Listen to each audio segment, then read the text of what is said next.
All right, the last few pages of Esperanza Rising. Last chapter, Mama's already been home. She's getting better slowly. And Miguel came back, and he had taken Esperanza's money, but he had done that to bring Abuelita back. So Abuelita's back. So they had arrived in the valley at the end of the grapes. Thompson seedless, red malagas, and the blue-black ribiers. Mama breathed in the dust at the end of the grapes, and that's when she got sick. Then it had been time to prune the grapes and get ready for potatoes. Working potatoes was the heart of winter, and the cold that dampened the bones. And during potato eyes, Mama had gone to the hospital. There had been no months with names, only the time of tying canes amidst the ghosts of grapes, and gray days that never warmed.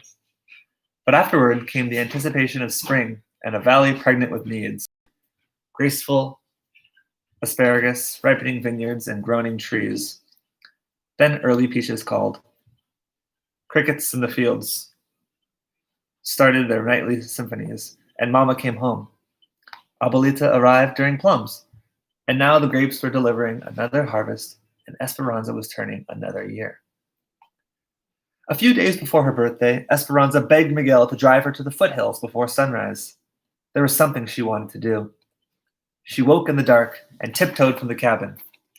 They followed the dirt road that headed east and parked where they could go no farther. In the gray light, they could see a small footpath to a plateau. When they got to the top, Esperanza looked out over the valley. The cool, almost morning air filled her senses.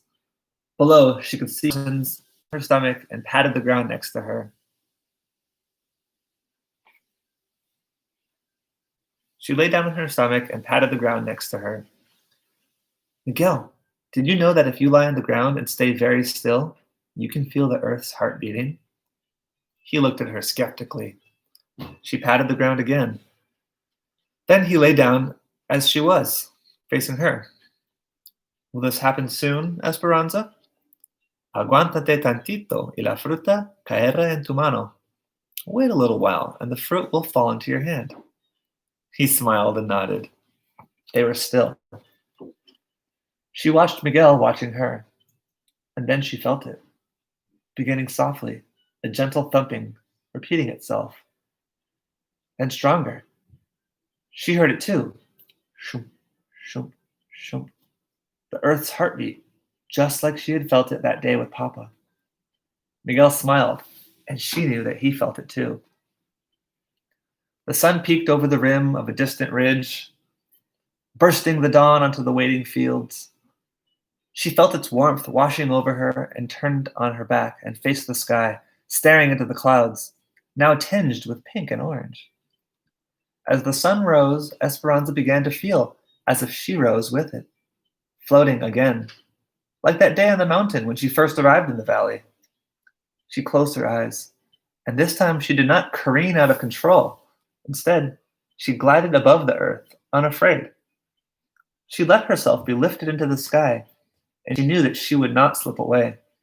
She knew that she would never lose Papa, or El Rancho de las Rosas, or Abuelita, or Mama, no matter what happened.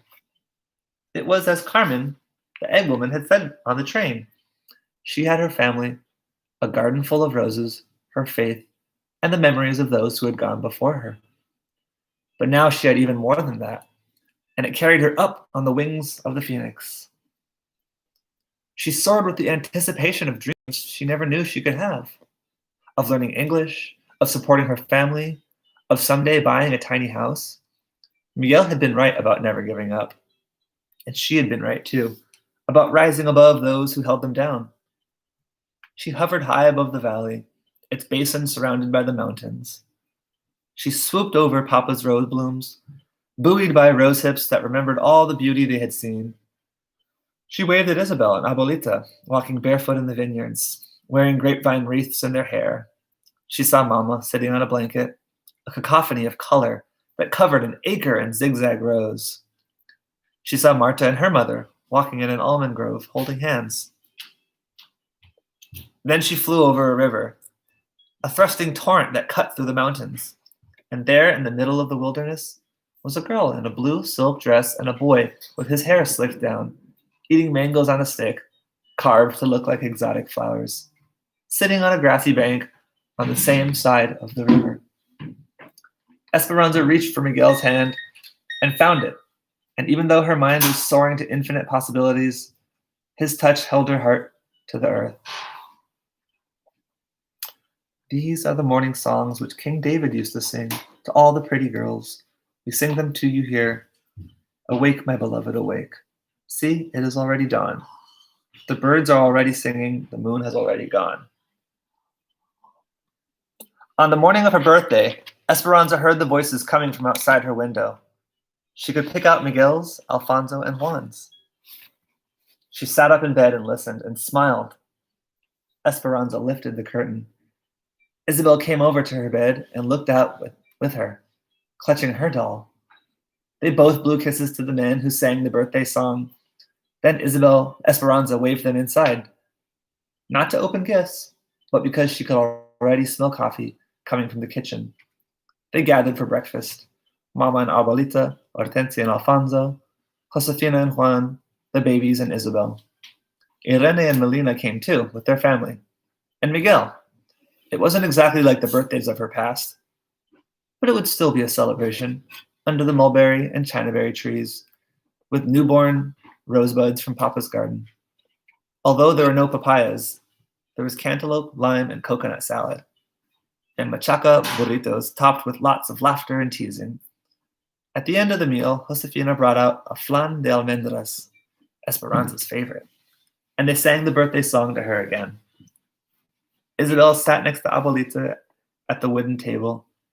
They each held crochet hooks and a skein of yarn. Now watch, Isabel. 10 stitches up to the top of the mountain. Abuelita demonstrated, and Isabel carefully copied her movements. The needle rocked awkwardly, and at the end of her beginning rows, Isabel held up her work to show Esperanza.